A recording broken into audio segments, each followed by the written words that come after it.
దేవునికే మహిమ కలుగును గాక. మీ అందరికీ ప్రభు యేసుక్రీస్తు వారి నామములో హృదయపూర్వక వందనాలు చెల్లిస్తున్నానమ్మా. ఈరోజు శుక్రవారం సాయంత్రం మాకు ప్రార్థన ఉంటుంది. పల్లవలస వెళ్ళిపోవాలి. అన్నయ్య ముందు చెప్పాడు. ఈరోజు ఉదయం కూడా ఫోన్ చేశాడు. ఆలోచించి ఏం చేద్దామా, అక్కడ వస్తానని చెప్పాను. మళ్ళీ ఈరోజు ప్రార్థన రేపు అక్కడ పెడతానని చెప్పి ఇక్కడ రావడం జరిగింది. హల్లెలూయా.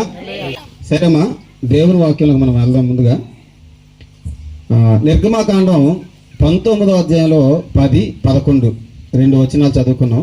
అక్కడికి మనం వెళ్ళే ముందు పౌలు గారు కొరింథీయులకు రాసిన మొదటి పత్రికలో 10వ అధ్యాయంలో 11వ వచనం చూద్దాం. నిర్గమాకాండంలో 19వ అధ్యాయంలో 10, 11 వచనాలకు వెళ్ళే ముందు మొదటి కొరింథీ పత్రిక 10వ అధ్యాయము 11వ వచనం చూద్దాం. ఈ సంగతులు దృష్టాంతములుగా వారికి సంభవించి యుగాంతమందున్న మనకు బుద్ధి కలుగుటకై వ్రాయబడెను. హల్లెలూయా. పరిశుద్ధుడా, జీవాధిపతివైన దేవుడా, స్తుతులు చెల్లిస్తున్న నా తండ్రి, ఈ మాటలు నీ ప్రజలందరికీ ప్రకటిస్తుండగా నీ ప్రజలందరూ అర్థం చేసుకునే రీతిగా ప్రకటించడానికి నీ సేవకుడినైనా నన్ను బలపరచండి. నా తలంపులకి ఆలోచనలు నీ మాటలను అందించి నీ బోరగా శబ్దంగా వాడుకోమని యేసుక్రీస్తు వారి నామమున ప్రార్థిస్తున్నాను పరమ తండ్రి, ఆమేన్. హల్లెలూయా. పరిశుద్ధాత్మ దేవుడు పౌలు గారి ద్వారా ఏం చెప్తున్నారంటే, ఒకప్పుడు జరిగిన సంఘటనలు అవి దృష్టాంతములుగా వారికి సంభవించాయి. వారికి జీవితంలో అలా జరిగింది, చరిత్రలో వారికి అలా జరిగింది. అవి మనకి బుద్ధి కలగడానికి దృష్టాంతములుగా ఈ కాలంలో మనకి రాయబడి ఇవ్వబడ్డాయి అని చెప్పి పరిశుద్ధాత్మ దేవుడు చెబుతున్నాడు. దృష్టాంతముగా అంటే అర్థం ఏంటంటే, అప్పుడు అలా జరిగింది కాబట్టి అదే విధంగా మరలా జరిగే అవకాశం ఉన్నది అని చెప్పే ఉద్దేశం. అర్థమైందా? అప్పుడు అలా జరిగింది కాబట్టి మరలా అదే విధంగా జరిగే అవకాశం ఉన్నది అని చెప్పే ఉద్దేశం. సరే, అప్పుడు ఏం జరిగింది, మరలా అదే విధంగా ఏం జరగబోతుంది, ఈ రెండు విషయాలు చూసుకొని ఈరోజు మనం ముగించుకుందాం. ఏంటమ్మా? దేవుడు స్వస్థపరిచేవాడు, దేవుడు బలపరిచేవాడు, దేవుడు క్షమించేవాడు, దేవుడు ప్రేమించేవాడు, దేవుడు సహించేవాడు. ఎన్నో విషయాలు మనం విన్నాం కదమ్మా. ఈరోజు ఒక ప్రత్యేకంగా ఈ అంశాన్ని మనం ధ్యానం చేద్దాం. ఏంటి? సరే, ఇప్పుడు నిర్గమాకాండం 19వ అధ్యాయంలోని 10, 11 రెండు వచనాల్లో ఏముంది? అది మరలా కొత్త నిబంధనలో మన కాలంలో జరిగే అవకాశం ఉన్నదని ఆ యొక్క వాక్యభావం మనకు తెలియపరుస్తుంది. ఏంటి అన్నది చూద్దాం. నిర్గమాకాండం చదువుతున్నాను. యెహోవా మోషేతో, నీవు ప్రజల యొద్దకు వెళ్ళి నేడును రేపును వారిని పరిశుద్ధపరచుము. వారు తమ బట్టలు ఉతుకుకొని 3వ నాడికి సిద్ధముగా ఉండవలను. హల్లెలూయా. దేవుడు ఏం చెప్తున్నాడంటే సేవకుడికి, అక్కడ మోషే అనే పేరు దగ్గర సేవకుడు అనుకుంది. ఇటమ్మా, సేవకుడికి దేవుడు ఏం చెప్తున్నాడంటే, నేడు రేపు అంటే ఎన్ని రోజులమ్మా? 2 రోజులు. నేడు రేపు వారిని పరిశుద్ధపరచు అంటున్నారు. పరిశుద్ధపరచడం అంటే ఏంటి అని అంటే, వారు తమ బట్టలు ఉతుకుకోవాలి. సేవకుడు వారి బట్టలు ఉతకాలా, మీ బట్టలు ఉతుక్కొని ప్రకటించాలా? అక్కడ సేవకుడు చేయాల్సిన పని ఏంటి? వారిని పరిశుద్ధపరచు అని దేవుడు చెప్పాడు. అర్థమైందా? వారిని నేడు రేపు అంటే 2 రోజులు వారిని పరిశుద్ధపరచు అని చెప్పి దేవుడు చెప్పాడు. అయితే ఇప్పుడు వారు ఏం చేయాలట? వారు తమ బట్టలు ఉతుక్కోవాలి. అయితే ఇప్పుడు సేవకుడు పరిశుద్ధపరచడం అంటే అర్థం ఏంటి? అమ్మా, మీ బట్టలు ఉతుక్కోండి, మీ బట్టలు ఉతుక్కోండి అని 2 రోజులు కూడా ఏం చేయాలి? సేవకుడు ప్రకటించాలి. అవునా? 2 రోజులు ప్రకటించాలి. ఎందుకు ప్రకటించాలట?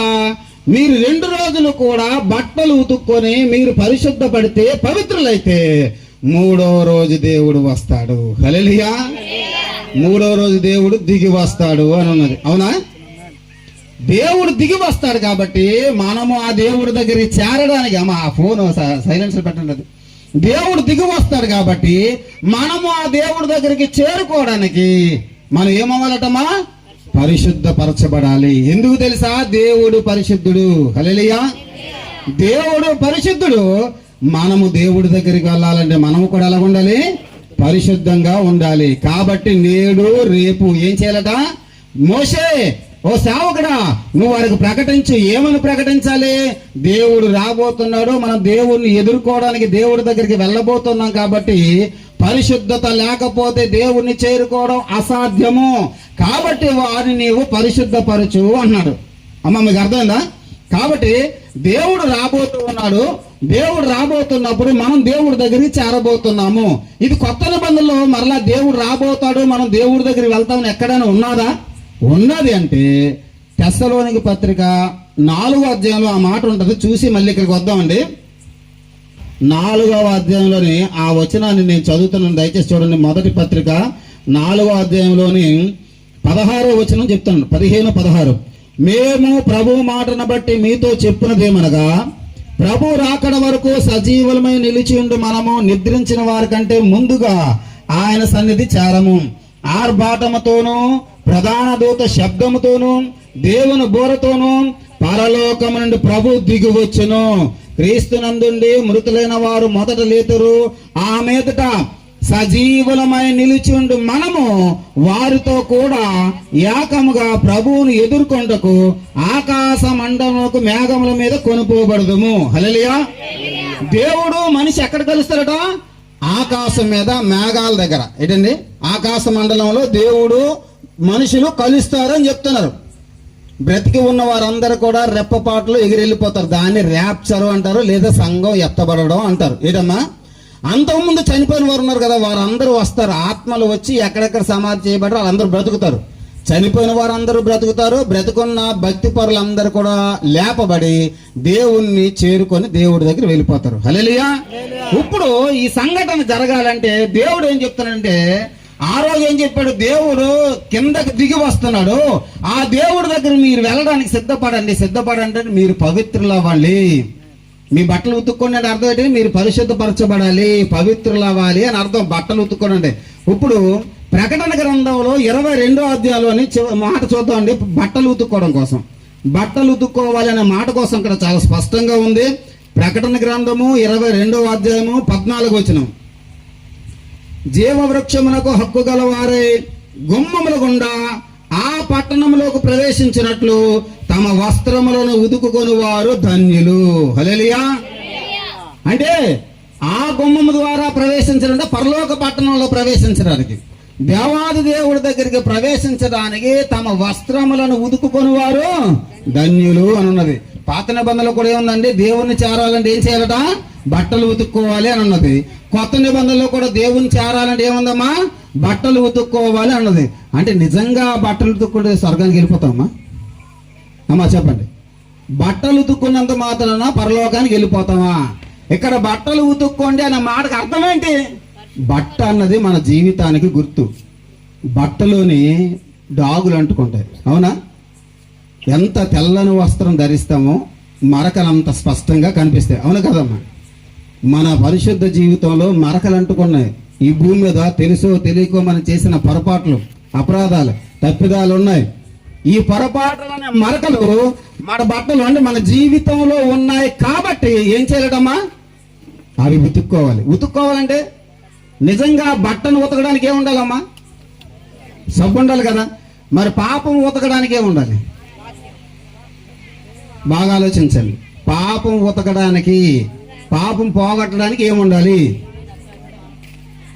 హల్లెలూయా. యోహాను రాసిన పత్రిక చూద్దాం.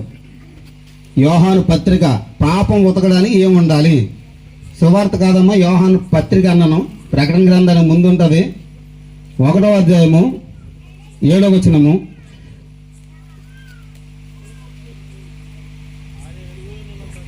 అయితే ఆయన వెలుగులో ఉన్న ప్రకారం మనమును వెలుగులో నడిచిన ఎడల మనం అన్యోన్య సహవాసం గలవారమే ఎందుము. అప్పుడు ఆయన కుమారుడైన యేసు రక్తము ప్రతి పాపము నుండి మనలను పవిత్రులుగా చేయును. హల్లెలూయా. మన పాపాన్ని పోగొట్టి మనల్ని పవిత్రులు పరిచే సభ్యదమ్మా ఎవరి రక్తం? యేసు క్రీస్తు వారు చిందించిన పరిశుద్ధ రక్తం. హల్లెలూయా. మీరు బాగా గుర్తు పెట్టుకోండి. బట్ట, శరీరం అంటుకున్న బట్ట ఉంది కదా, ఈ బట్టకు అంటుకున్న మురికి వదిలించాలంటే సబ్బు అవసరం. మనిషి పాపం అంటుకుంది కదా, ఆ పాపాన్ని కడగాలంటే వదిలించడానికి యేసుక్రీస్తు వారి యొక్క రక్తము అవసరం. సరే, ఇప్పుడు అక్కడికి వెళ్దాం. ఇక్కడి నుండి ఎక్కడికి? మరలా నిర్గమాకాండానికి వెళ్దాం. నిర్గమాకాండంలో ఏముందంటే, బాబు సేవకుడా నా ప్రజలకు చెప్పు, ఈ రోజు రేపు 2 రోజులు కూడా వారికి ప్రకటనలు చెయ్యు. 2 రోజులు కూడా వినిన వారందరూ వారు పవిత్రులు అవ్వాలి అంటే వారి బట్టలు వారు ఉతుకుకోవాలి అన్నారు. ఎందుకయ్యా అంటే 3వ రోజు నేను వస్తాను, నేను వారిని కలుస్తాను, వారు నా దగ్గరకు వస్తారు, కాబట్టి ఈ విషయం వాళ్ళతో చెప్పు అని అన్నాడు. మరి ఆ భక్తులు కొంతమంది కొండ మీదకి వెళ్ళి దేవుడిని దర్శించారు, మాట్లాడారు.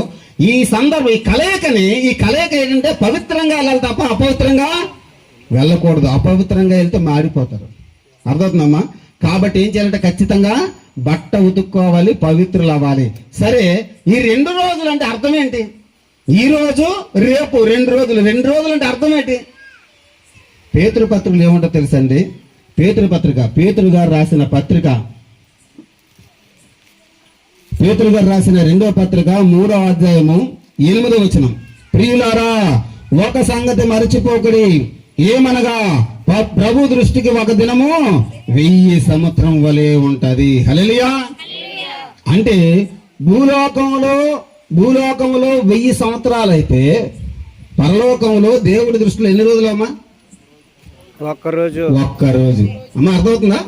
భూలోకంలో 1000 సంవత్సరాలు అయితే ఒక్కరోజు. మరి భూలోకంలో 2000 సంవత్సరాలు అయితే 2 రోజులు. అర్థమైందా? ఇప్పుడు 2 రోజులే సువార్త ప్రకటన జరగాలని దేవుడు చెబుతున్నాడు. ఎన్ని రోజులమ్మా? 2 రోజులు. ఎప్పుడు నుండి సువార్త ప్రకటన జరగాలి? ఈ సువార్త ప్రకటన ఎప్పుడు స్టార్ట్ అయింది? సువార్త ప్రకటన కొత్త నిబంధనలో సువార్త ప్రకటన ఎప్పుడు జరిగింది? మరొక మాట చెప్తాను. మనుషుల పాపం దేని వల్ల తొలగిపోద్దమ్మా? ఇప్పుడు చెప్పాం, అది చెప్పండి. మనుషుల పాపం యేసుక్రీస్తు రక్తం వల్ల తొలగిపోదు కదా. అదే మనకి కోడ్ లాంగ్వేజ్ లో సబ్బు అనుకుందాం. ఏంటమ్మది? సబ్బు. సరే, సబ్బు ఎప్పుడు ప్రారంభమైంది? యేసుక్రీస్తు వారి రక్తమే సబ్బు, మన పాపాలు కడిగే సబ్బు. ఆ సబ్బు ఎప్పుడు తయారైంది? యేసుక్రీస్తు వారు కలవరి కొండ మీద సిలువపై ఆయన రక్తాన్ని చిందించారు. అవునా? ఆ రోజే కదా సబ్బు తయారైంది. ఎన్నో సంవత్సరం తెలుసా? క్రీస్తు శకం 29వ సంవత్సరంలో జరిగింది ఆ సంఘటన. యేసుక్రీస్తు వారు క్రీస్తు పూర్వము 4వ సంవత్సరంలో పుట్టారు. అంటే యేసుక్రీస్తు వారు పుట్టిన 4 సంవత్సరాలకి 3.5 సంవత్సరాల తర్వాత కొత్త శకం ప్రారంభమైంది. అందుకే క్రీస్తు పూర్వం క్రీస్తు శకం అన్నారు. కొత్త శకం ప్రారంభమైంది యేసుక్రీస్తు వారు పుట్టిన 3.5 సంవత్సరాల తర్వాత. కాబట్టి దాని నుండి లెక్కలేస్తే ఎప్పుడుతో ఈ సబ్బు ప్రారంభమైందంటే యేసుక్రీస్తు వారు పుట్టినప్పుడు కాదు. యేసుక్రీస్తు వారు కలవరి కొండ మీద సిలువపై రక్తాన్ని చిందించి ఆయన మరణించి సమాధి చేయబడి 3వ రోజు తిరిగి లేచారు కదా. ఆ రోజు సబ్బులు అమల్లోకి వచ్చాయి. యేసుక్రీస్తు రక్తం అనే సబ్బు. హల్లెలూయా. ఇప్పుడు ఆ రోజు నుండి ఈ సంవత్సరం మన 2029 వస్తుంది కదా. ఈ 2028, 29 ఈ సంవత్సరానికి ఎంత అవుతుందో తెలుసా? అప్పటికి 2000 సంవత్సరాలు పూర్తి అవుతాయి. ఆ భాషలో చెప్పాలంటే ఎంత అండి? 2 రోజులు పూర్తి అవుతాయి. హల్లెలూయా. సువార్త ఎన్ని రోజులు చేయాలి? ప్రకటన ఎన్ని రోజులు చేయాలి? 2 రోజులు. అంటే అర్థం ఏంటి? 2000 సంవత్సరాలు. దేవుడి దృష్టిలో అది 2 రోజులు, మన దృష్టిలో అది 2000 సంవత్సరాలు. కాబట్టి అది కొంతమంది పెద్దలు లెక్కలేసి, బైబిల్ పండితులు లెక్కలేసి చెబుతున్నారు. సుమారు ఒక 5-6 సంవత్సరాల క్రితం నేను వాక్యం చదువుతుంటే, ఇంత చెప్పాను కదమ్మా, నిర్గమాకాండంలో ఉన్న 19వ అధ్యాయం అంశం చదువుతుంటే నాకు ఈ తలంపు వచ్చింది. ఇక్కడ 2 రోజులు అనే అంశం ఉంది. కొరింథీ పత్రికలో ఆ మాట ఉన్నాయి, అన్ని దృష్టాంతములు అనే మాటలు ఉన్నాయి. ఒకవేళ అలా లెక్కలు కడితే దానియేలు బైబిల్ రిఫరెన్స్ బైబిల్ అని ఒకటి ఉన్నది. అందులో యేసుక్రీస్తు వారు ఎప్పుడు పుట్టారో ఇయర్ ఉందన్నమాట. క్రీస్తు పూర్వం 4వ సంవత్సరం అని ఉన్నది. దాని ప్రకారంగా లెక్కలు వేసుకుంటే 29కి వచ్చింది. ఈ 2029 అప్పుడే కదా యేసుక్రీస్తు వారి యొక్క రక్తం చిందించబడ్డది. అప్పుడే మనుషుల పాపం కడగబడ్డానికి సబ్బు అనేది ప్రారంభమైంది కదా. ఒకవేళ బహుశా అయితే ఈ 29తో సువార్తలు ఆగిపోయి సంఘం ఎత్తబడుతుందేమో అని అనిపించింది నాకు. హల్లెలూయా. మా చెల్లికి అప్పుడు చెప్పాను, మా చెల్లి అప్పుడు ఉంది, చెల్లి నాకు ఇలాగ అనిపిస్తుంది వాక్యంలోని, బహుశా ఈ 2029లోనే మనం ఎత్తబడతామేమో చెల్లి అన్నాను. అన్నయ్య, నువ్వు యేసుక్రీస్తు కన్నా గొప్పోడువా? ప్రభువారు ఉన్నప్పుడు కదా అదే నిర్గమకాండం ఉన్నది కదా. ప్రభువారు శరీరధారిగా ఉన్నప్పుడు ఆయనే చెప్పలేదు, నువ్వెందుకు చెప్తావు? నోరు మూసాను. నిజమే కదా, ఆయన కానీ మన గొప్పలు వేడు బాబు, మనకెందుకు వచ్చింది బాధ అని సైలెన్స్ అయిపోయాను. కానీ ఇప్పుడు ఎందుకు చెప్తానంటే చాలా చోట్ల వింటున్నది ఏంటంటే, ఎక్కడ విన్నా సరే పెద్ద పెద్ద పండితులు 2029 నౌకలు, 30 నౌకలు, 28 నౌకలు, మొత్తానికి 3 సంవత్సరాలు దగ్గర తిరుగుతుంది. సంఘం ఎత్తపడ్డం. అయితే బహుశా ఆ రోజు మరుగ్గా దేవుడు మరుగ్గా ఉంచి ఈ రోజు నాకు ఒకవేళ నేనే జ్ఞానవంతుడు కాదు, ఆయన చెప్తే తప్ప మనకేమీ కూడా తెలియదు. నేను 7వ తరగతి 3 సార్లు పోయినమ్మా. నేను పెద్ద జ్ఞానవంతుడు కాదు. చూసి రాస్తేనే 8th క్లాస్ పాస్ అయ్యాను, చూసి రాస్తేనే 9th 10th కూడా పాస్ అయ్యాను, చూసి రాస్తేనే PUC పాస్ అయ్యాను. నేనే జ్ఞానవంతుడు కాదు. ఒకవేళ బహుశా ఇది కూడా ఆయన తెలియపరిస్తే తెలిసిందేమో అన్నట్టుగా ప్రకటించడం మొదలుపెట్టాం. మొదలుపెట్టిన దగ్గర నుండి ఎలాంటి సంభవాలు జరుగుతున్నాయి, దేవుడు ఎలాంటివి ఇస్తున్నాడు అని అంటే గమనించండి. చూడండి, నోవాహు వాడ ఎత్తబడే ముందు సువార్తలు జరిగాయి, అవునా? నోవాహు వాడ ఎత్తబడే ముందు, వాడ ఎత్తబడక ముందు సువార్తలు జరిగాయి. ఎవరు నమ్మారా? ఎవరు నమ్మలేదు. సరిగ్గా ఏం చేసేవారు? ఇంకా వ్యతిరేకంగా ఎగతాళి చేసేవారు. ఈ రోజు కూడా సువార్తలు బలంగా జరుగుతున్నాయి, కానీ ఎగతాళ్ళు ఎంత సువార్తలు జరుగుతున్నాయో అంత ఎగతాళి జరుగుతున్నాయి. ఒకటి. తర్వాత ఎవరు నమ్మినా నమ్మకపోయినా టైం వచ్చినప్పుడు వాడ మీదకి వెళ్ళిపోయింది. వాడ మీదకి వెళ్ళిన తర్వాతే నాశనాలు వచ్చాయి. అమ్మా గమనించండి, వాడ మీదకి వెళ్ళిన తర్వాతే నాశనాలు వచ్చాయి. ఆ వాడే సంఘానికి గుర్తు, ఆ వాడ యేసుక్రీస్తు వారికి గుర్తు.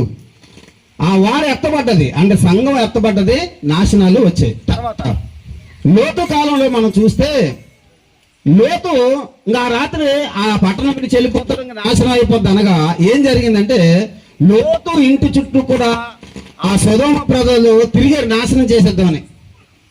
లోతు కుటుంబాన్ని నాశనం చేయాలని సొదొమ ప్రజలందరూ కూడా ఆ లోతు ఇంటి చుట్టూ తిరిగారు. ఎప్పుడైతే అలా తిరిగారో ఏం జరిగిందంటే దేవుడు వాళ్ళు కనుమప్పు కలిగి చేశారు. ఆ తర్వాత పట్టణంలో నుండి వారిని బయట తీసుకొచ్చాడు. పట్టణంలో నుండి దేవుడు వారిని బయట తీసుకొచ్చాడు. పట్టణం నుండి వారు బయటకు వచ్చిన తర్వాత ఏం జరిగిందంటే పట్టణం నాశనం అయిపోయింది. అర్థమమ్మా? ఈ రోజు కూడా ఏం జరుగుతుందంటే క్రైస్తవ్యం చుట్టూ వ్యతిరేకులు మతోన్మాదులు తిరుగుతున్నారు. ఎప్పుడు నాశనం చేద్దామా, ఎప్పుడు కొడదామా, ఎప్పుడు చంపేద్దామని క్రైస్తవుల చుట్టూ కూడా తిరుగుతూనే ఉన్నారు. హల్లెలూయా. ఇదొకటి సూచన. తర్వాత ఏలియా ద్వారా ఒక అద్భుతం జరిగింది. అద్భుతం జరిగిన తర్వాత రాని అన్నది ఏలియాని చంపేద్దాం అన్నది.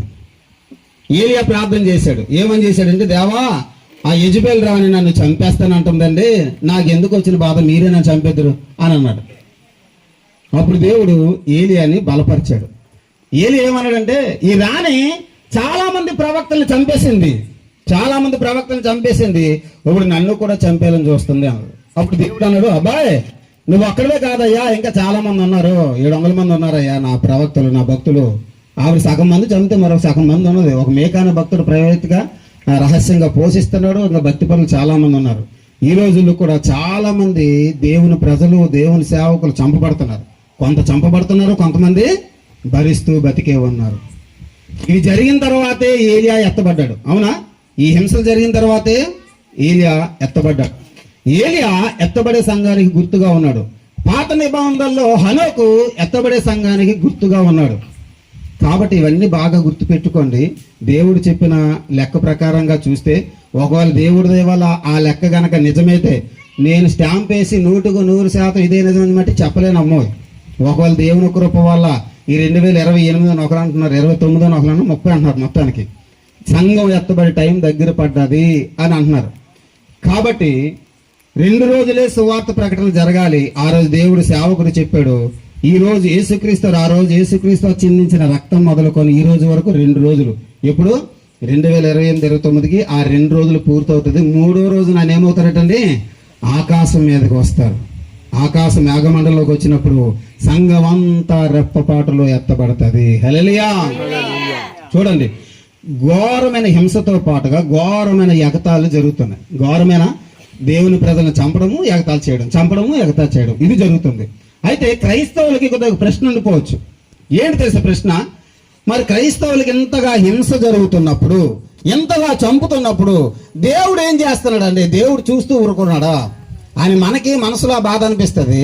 చుట్టుపక్కల ఉన్న ప్రజలు కూడా ఏమంటారంటే, మీరు దేవుణ్ణి అంతగా నమ్ముతున్నారు కదా, ఆ దేవుణ్ణి నమ్ముకున్న ఇలా చంపేస్తుంటే మీ దేవుడు ఏం చేస్తున్నాడంటే, కాపాడకుండా ఏం చేస్తున్నాడు అన్నట్టుగా ఎగతాలుగా మాట్లాడుతున్నారు కదా. అర్థమైందా? ఎందుకు దేవుడు అనుమతినిస్తున్నాడంటే దానికి ఒక విషయం నేను చెప్తాను. చూడండి, మనిషి అన్నాక మరణం తప్పుతుందమ్మా? ఎప్పటికైనా తప్పుతుందా? ఏదో ఒక రోజు తప్పదు. అది వ్యాధుల ద్వారా కావచ్చు, యాక్సిడెంట్ ద్వారా కావచ్చు, ఎవరిని చంపేస్తే చచ్చిపోవడం కావచ్చు, అలాంటి పడుకున్న వాళ్ళు చచ్చిపోవడం కావచ్చు, ఇంకేదో కావచ్చు, మరణానికి ఏదో ఒక వంక ఉండాలి. అవునా కదా? మరణం అన్నది తప్పదు. అయితే గమనించండి, దేవుని ప్రజలకి ఈ భూమి మీద 1000 ఏళ్ల పరిపాలన ఉన్నది. 1000 ఏళ్ల పరిపాలన ఉందా లేదా? ఈ భూమి మీదకి 1000 ఏళ్ల పరిపాలన ఉన్నది. యేసుక్రీస్తు వారు ఫిజికల్ గా వస్తారు, భూమి మీదకి వస్తారు, 1000 సంవత్సరాలు భూమిని పరిపాలిస్తారు. ఎందుకు పరిపాలిస్తారు అని అంటే, ఆదామవ్వలకి భూమి మీద అధికారం ఇచ్చారు దేవుడు. ఆదామవ్వలకి భూమి మీద దేవుడు అధికారం ఇస్తే ఆ అధికారాన్ని వారు సాతాను చేతులకు అప్పచెప్పారు. ఆదామవ్వల చేతిలో సాతాను లాక్కున్నాడు. లోకం అంతటిని క్రూరత్వంతో, దుర్మార్గంతో నింపేశాడు సాతానుడు. కాబట్టి దేవుడు ఏం చేస్తాడంటే, ఆయన వచ్చినప్పుడు సాతాను చిత్తుగా ఓడించి వాడిని పాతాళ లోకంలో బంధించి ఆదాము పరిపాలించాల్సిన పరిపాలన యేసుక్రీస్తు వారు పరిపాలిస్తారు. హల్లెలూయా. అందుకే బైబిల్లోని అంటే తప్పు చేసి అధికారాన్ని కోల్పోయిన ఆదాముకి మొదటి ఆదాము అన్నారు. పరిశుద్ధుడిగా వచ్చి పాపుల కోసం ప్రాణం పెట్టిన దేవాది దేవుడైన నజరేయుడైన యేసుక్రీస్తు వారికి 2వ ఆదాము, కడపటి ఆదాము అని రాయించారు. ఆయన రాజుగా పరిపాలిస్తారు. ఆయన రాజుగా పరిపాలించినప్పుడు భూమి మీద చాలా మంది అధికారులు దేవుడికి అవసరం. ఆ అధికారుల కోసం ఎంత లెక్క అని బైబిల్లో అంటే దేవుడి మనసులో ఉంది. 1000 ఏళ్ల పరిపాలనలోనూ అలాగే నిత్యత్వంలోనూ ప్రజలను పరిపాలించడానికి నా సేవకులుగా, నా భక్తులుగా ఎంతమంది ఉండాలని ఒక లెక్క దేవుడికి ఉన్నది. కాబట్టి ఆ 1000 ఏళ్ల పరిపాలనలోనూ తర్వాత నిత్యత్వంలోనూ పరిపాలించే ఆధిక్యత దేవుడు తన ప్రజలకి, తన శిష్యులకి, సేవకులకి దేవుడు ఇవ్వబోతూ ఉన్నాడు. హల్లెలూయా.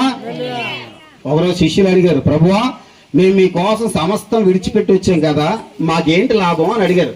అప్పుడు ప్రభు వారు అన్నారు, ప్రపంచ పునర్జనన సమయమందు మీరు నాతో పాటుగా 12 సింహాసనం మీద కూర్చొని ఇశ్రాయేలు 12 గోత్రాల వారికి తీర్పు తీర్చుదురు అని అన్నారు. అంటే అక్కడ ఏంటి అర్థం? యేసుక్రీస్తు వారితో సమాన భాగం ఇచ్చారు కదా శిష్యులకి.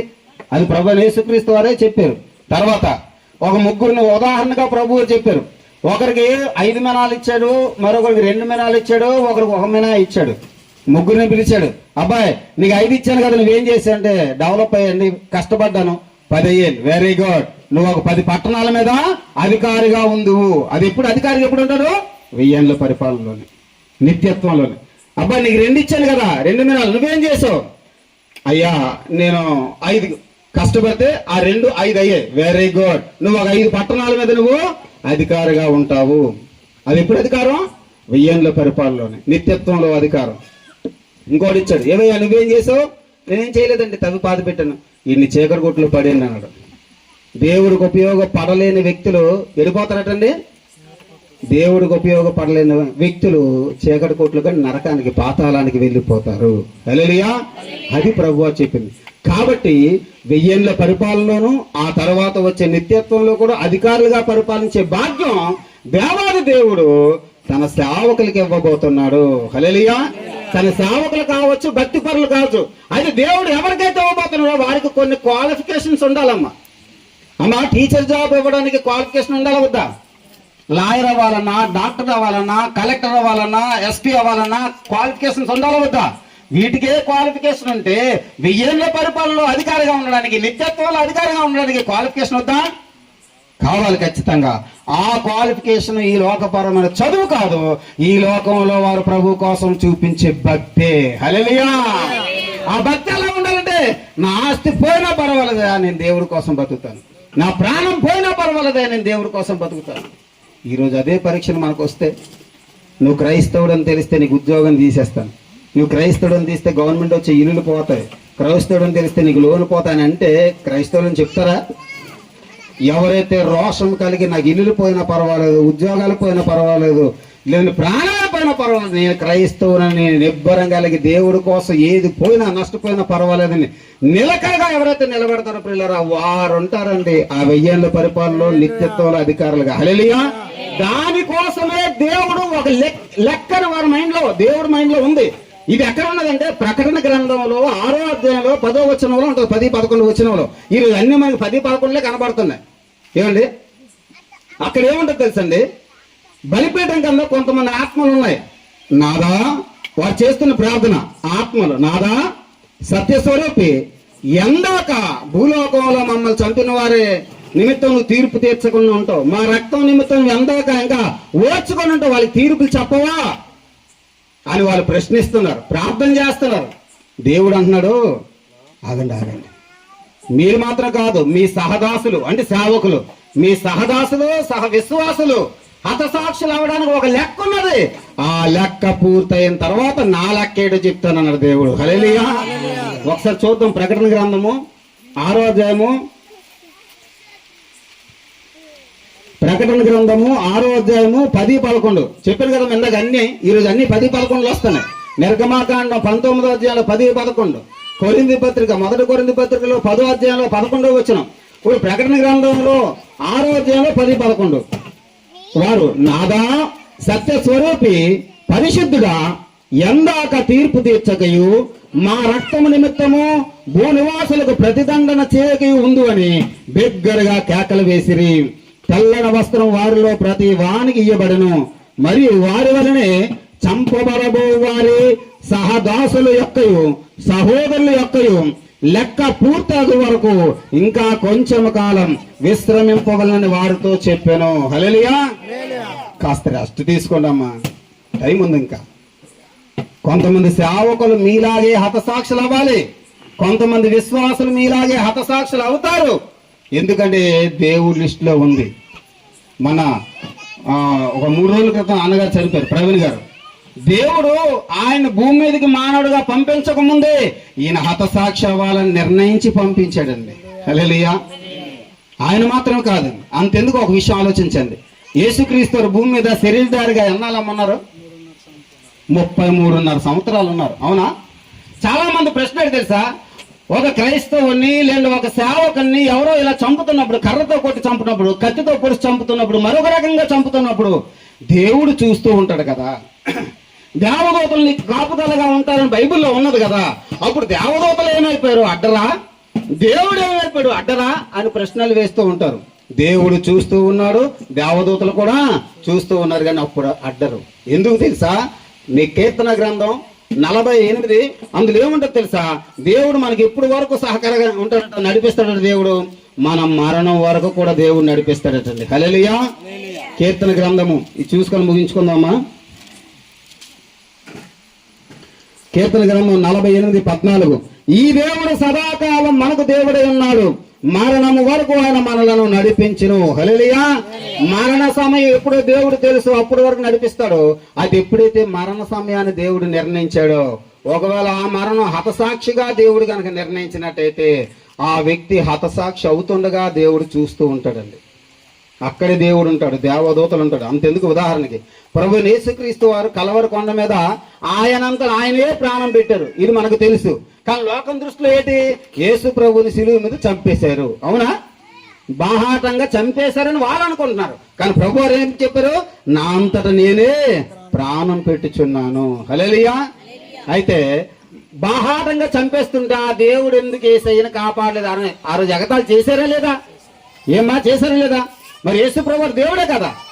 వారు ఎగతాళి చేసిన మాట కనుక మనం పట్టించుకుంటే నమ్మగలం. ఇంకా ఆ రోజు ఎగతాళి చేశారు, యేసుక్రీస్తు వారిని శిలువ మీద హింసిస్తుంటే ఎగతాళి చేశారు. నిజంగా నువ్వు దేవుని కుమారుడు అయితే దేవుడు వచ్చి నిన్ను కాపాడాలి కదయ్యా, నువ్వు ముందు ఆ శిలువను దిగో, అప్పుడు నిన్ను నమ్ముతాము అన్నారు. అవునా? కానీ అలా అన్నారని చెప్పి దేవుడు ఏమైనా అడ్డుకున్నాడా? ఆ మరణాన్ని అంగీకరించలేదు. ఎందుకంటే ఆ శిలువ మరణ పొందడమే దేవుని చిత్తం. హల్లెలూయా. స్టెఫన్ని చంపుతున్నప్పుడు దేవుడు అక్కడ లేరా? పేతురుని సిలువ రివర్స్ లో పెట్టి సిలువ వేసి చంపారు, అప్పుడు దేవుడు లేరా? నతానయేలుని చర్మం ఒలిచి చంపారు, అప్పుడు లేరా? యాకోబుని శిరచ్ఛేదం చేసి చంపారు, అప్పుడు లేరా ప్రభువారు?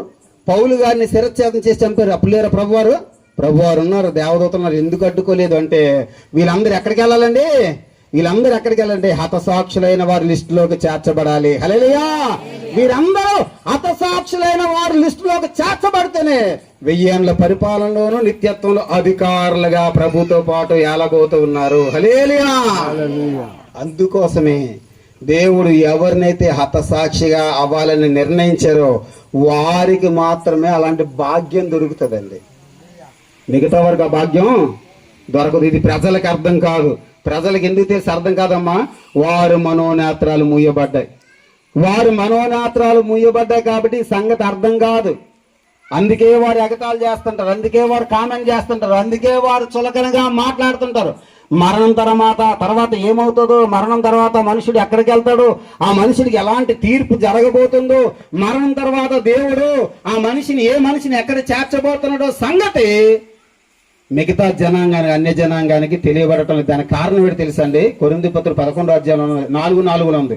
కొరింథీ పత్రికలో 4వ అధ్యాయం 4వ వచనంలో ఉన్నది, ఈ యుగ సంబంధమైన దేవత అవిశ్వాసుల యొక్క మనోనేత్రాలకి గ్రుడ్డితనము కలుగు చేసింది. హల్లెలూయా. కాబట్టి వారికి తెలియదు. అందుకే చూడండి, ఒక వ్యక్తి మరణించినట్టయితే, దేవుని నమ్ముకున్న ఒక వ్యక్తి మరణించినట్టయితే ఆ మరణాన్ని ఆధారం చేసుకొని ఎవరు ఎలాగ రియాక్ట్ అవుతారో, ఎవరు ఎలాగ స్పందిస్తారో, ఎవరు ఎలాగ మాట్లాడుకుంటారో అన్ని దేవుడు పర్యవేక్షిస్తూ ఉన్నాడండి. పర్యవేక్షిస్తూ ఉన్నారు. ఒక ఆవిడ పోస్ట్ పెట్టింది, ఆ పగడాలుగాడు చచ్చిపోయాడట, ముత్యాల వస్తావని పాట పాడుకుంటూ ఎగతాలుగా దరిద్రం వదిలిసిందని రకరకాలుగా మాట్లాడుతుంది ఒక ఆవిడ యూట్యూబ్లో. మరొక చచ్చిపోయాడట, ప్రవీణ్ పగడాలు గారు చచ్చిపోయాడట, మీకు ఎవరికైనా తెలిస్తే చెప్పండి అని ఒక సరదాగా కామెంట్ చేశాడు. మరొక అతను ఏం చేశాడంటే తాగి చచ్చిపోయాడేమో చూడండి, కావాలంటే పోస్ట్ మార్టం రిపోర్ట్లో కూడా అలాగే వస్తుంది. ఎగతాలుగా మాట్లాడుతున్నారు. ప్రియులారా, అంటే ఎవరిలో ఇటువంటి దుర్మార్గం ఉందో, క్రూరత్వం ఉన్నదో అన్నీ బయటపడతాయి. ఇవన్నీ ఎప్పుడు వస్తాయండి? జడ్జిమెంట్లు బయటపడతాయి. హల్లెలూయా. తీర్పు దినాన్న బయటపడతాయండి. నేను ఒక్కొక్కరు గడగడగడలాడుతారు. ఆ టైంలో నేను అలాగెందుకు అన్నాను, అలాగెందుకు ప్రవర్తించాను అనే గుండెలు బాదుకొని, నెత్తి నోరు బాదుకొని, కొట్టుకొని ఏడ్చే రోజులు రాబోతున్న వాళ్ళకి. హల్లెలూయా. కాబట్టి ప్రియులారా, ఇది ఇంకా పెరుగుతుంది. క్రైస్తవుల మీద, దేవుని ప్రజల మీద హింస పెరుగుతుంది. కారణం ఏంటి తెలుసా? అతి త్వరలో దేవుని ప్రజలు ఈ లోకాన్ని విడిచిపెట్టి దేవుడి దగ్గర వెళ్ళిపోయే రోజు రాబోతుంది. హల్లెలూయా. రెప్పపాట్లో, రెప్పపాట్లో సంఘం ఎత్తబడే రోజు చాలా దగ్గరలో ఉంది. కాబట్టి దయచేసి అమ్మా, చివరి వాళ్ళ చెప్పే మాట ఏంటి తెలుసా? మనం దేవుడి దగ్గరికి వెళ్ళే సమయంలో మనం ఉన్నాం కాబట్టి ఇహలోకపరమైన దీవెనల కోసం, ప్రభువా మాకు ఇల్లు కావాలి, పెళ్లి కావాలి, పిల్లలు కావాలి, దయచేసి ఇటువంటి యాతన మనసులో పెట్టుకోవద్దు. నువ్వు ఎంత కష్టపడి రాత్రనక పగలనక కష్టపడి సమకూర్చున్నా వదిలేసి వెళ్ళిపోవాలి. అవునా? ఎంత కష్టపడినా సరే వాటిని వదిలేసి వెళ్ళిపోవాలి. వాటి కోసం కనుక నువ్వు ఆలోచించావంటే నువ్వు మోసపోయి విడవబడతావు. మిగతా వాళ్ళు దేవుడి కోసం ఆశపడిన వాళ్ళందరూ, దేవుని కోసం ఎదురు చూసి వాళ్ళందరూ ఎత్తబడతారు. దేవుని కోసం ఎదురు చూపు లేకున్నా, ఇంకా నాకు పలానా కోరికన్నది, ఆ కోరిక తీరలేదు, పలానా ఆశలు ఉన్నాయి, ఆశలు తీరలేదని కోరికలు తీర్చుకోవడానికి, ఆశలు తీర్చుకోవడానికి పరుగులు పెట్టిన వాళ్ళందరూ కూడా దేవుడు ఏం చేస్తారు తెలుసండి? దేవుడి కోసం బైబిల్లో ఒక వచనం ఉన్నది, చాలా ఉన్నాయి కానీ ఆ వచనం ఇప్పుడు అవసరం. ఏంటి తెలుసా? దేవుడు ఎలాంటి తెలుసా? హృదయవాంఛలను తీర్చేవాడు. అవునా? అవునా కదా? ఆశ గల ప్రాణాన్ని తృప్తిపరిచేవాడు. నీ ఆశ ఏంటి? దేవుడు కనుక వస్తే దేవుడితో పాటు నేను కూడా వెళ్ళిపోవాలని ఆశ ఉందా? సంఘం కనుక ఎత్తబడే సంఘంలో నేను కూడా వెళ్ళాలి, వెళ్ళిపోవాలని ఆశ ఉందా? అలా ఆశ ఎవరికుంటో వాడిని తీసుకెళ్తాడో. అలా కాకుండా మంచి భర్త కావాలి, నాకు మంచి భార్య కావాలి, మంచి బిల్డింగ్ కట్టాలి, మంచి కారు కొనాలి, మంచి బంగారం కొనాలని ఈ ఆశలు ఉన్నాయా? నీ ఆశలు తీర్చడం ఉంచేస్తాడు దేవుడు. అమ్మా, నీ గుండెల నిండా ఆశలు ఉన్నా, నిన్ను ఎందుకమ్మా బాధపడతాను? ఉండు తల్లి, వరుణ్ణి వెతుక్కో అమ్మా. సంఘాన్ని నేను తీసుకెళ్ళిపోతాను, నువ్వు మటుకుండి వరుణ్ణి వెతుక్కోమ్మా. బాగా వెతుక్కో, బాగా వెతుకు. నీకేం కావాలి? బంగారమా? ఓహో, నీకు ఉద్యోగం కావాలా? అందుకే నేను రాత్రి అనక పగలను చదివేస్తాను. చదువు నాన్న, చదువు అమ్మా, మంచి ఉద్యోగం తెచ్చుకోమ్మా, నువ్వు ఉండమ్మా. అంటే దేవుడి మీద మనసు కాకుండా ఈ లోకం మీద అది ఇది సంపాదించాలని ఎవరైతే వాటి మీద దృష్టి పెట్టుకొని వాటి మీద మనసు పెట్టుకుంటారో వారిని దేవుడు ఉంచేస్తాడండి. దేవుడు ఈ రాత్రి వచ్చినా నేను వెళ్ళిపోవాలని దేవుడి మీద మాత్రమే ఎవరైతే మనసు పెట్టుకుంటారో వారినే దేవుడు తీసుకొని వెళ్తాడు. హల్లెలూయా. కడబోర శబ్దం మోగుతుంది. ఆ మ్రోగిన శబ్దం దేవుడి కొరకు ఎదురు చూస్తున్న వారు మాత్రం వినిపిస్తుంది. రెప్పపాట్లు మాయమైపోతారు. తెల్లవారు లేసరికి ఏంటి మా ఆయన ఏడి, మా పాస్టర్ గారు ఏది, మా పాస్టర్ ఏది, మా విశ్వాసులేది, మా పొరుగువారు ఏదని గుండెలు బాదుకొని ఊరూరు తిరిగి గుండెలు బాదుకొని ఏడ్చే రోజు రాబోతుందండి. అలాంటి పరిస్థితి తెచ్చుకోవద్దు. ఎప్పుడు మనం దేవుడి దగ్గరికి వెళ్ళే టైం వస్తుందో తెలీదు. సిద్ధపడే కాలంలో ఉన్నాము, ఇంకా సమకూర్చుకునే కాలంలో లేము. దాచుకోవడము, దోచుకోవడము, సంపాదించుకోవడం, కూర్చుకోవడం ఆ టైంలో మనం లేము. దేవుడి దగ్గరికి వెళ్ళడానికి సిద్ధపడే టైంలో ఉన్నాము. ఈ ఉన్న తక్కువ టైంలో నువ్వు దేవుడి కోసం ఎంత కష్టపడతావో అంత కష్టపడు. ఇందా నువ్వు చెప్పానా, నీకు 5 తలాంతులు ఇచ్చాను, 5 మినాలు ఇచ్చాను, ఏం చేసావు? 10 చేశానండి, ఉపయోగించాను, వెరీ గుడ్. నీకు 2 ఇచ్చాను, నువ్వేం చేసావు? ఉపయోగించానండి, అది అవే, వెరీ గుడ్. అబ్బాయి నీకు ఒకటి ఇచ్చాను, నువ్వేం చేసావు? అది ఉపయోగించలేదండి, నేను పాతి పెట్టాను. ఉపయోగించలేను అంటే దేవుడికి ఉపయోగపడలేని వాడు ఏమవుతాడు? దేవుడికి ఉపయోగపడలేని వాడు ఏమవుతాడటండి? చీకటిగుట్లు పడేమన్నారు. కాబట్టి దయచేసి అలాంటి పరిస్థితి మనకి ఇవ్వడానికి కాదు దేవుడు పరలోకాన్ని విడిచిపెట్టి భూలోకానికి వచ్చింది. మనల్ని ఆయన దగ్గరికి చేర్చుకోవడానికి పరలోకం నుండి భూలోకానికి వచ్చి మనం హింసలు అనుభవించకూడదు, శ్రమలు అనుభవించకూడదు, నరకానికి వెళ్ళకూడదనే ఉద్దేశంతోనే మన కోసం కలవరి కొండ మీద సిలువపై ప్రాణం పెట్టారు, మరణించి సమాధి చేయబడి 3వ రోజు తిరిగి లేచారు యేసయ్య. కాబట్టి ఆయన ఉద్దేశం నెరవేరాలంటే మనం దేవుడి దగ్గర చేరాలి. దేవుడు చేరాలంటే ఉన్న కొద్ది కాలంలో దేవుడి కోసం బ్రతుకుతూ క్రీస్తులో మనం ముందుకు కొనసాగిపోదాము. అలాంటి భాగ్యం దేవాది దేవుడు మనందరికీ దయచేయను గాక. ఆమేన్. అవకాశం ఇచ్చిన అధ్యక్షుల వారికి, స్థానిక సంఘ కాపరి గారికి హృదయపూర్వక వందనాలు చెల్లిస్తూ ముగిస్తున్నాను.